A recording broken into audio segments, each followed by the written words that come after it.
So at this point, about 5 hours have passed since I put the loaves in the fridge. This one's going to be an artisan loaf, so I have a bread mat that I use, which you can use this or parchment paper to line it going into the cast iron pan, which I use the Challenger bread pan. But you'll see here it comes out super easy because of the flour that I put on the inner part of the towel while I was forming the loaves.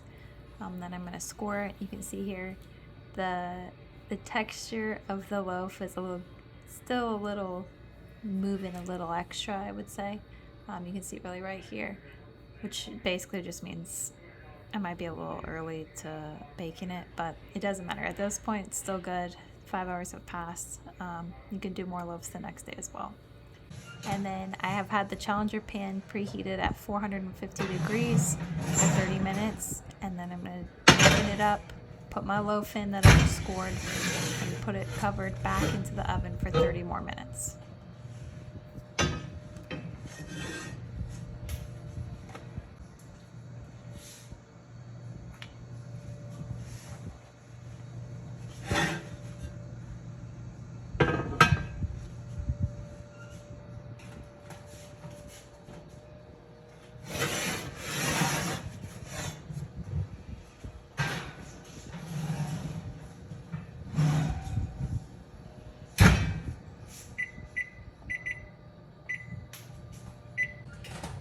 So with the Challenger bread pan, you can invert it, so it really helps to prevent the burnt looking bottom.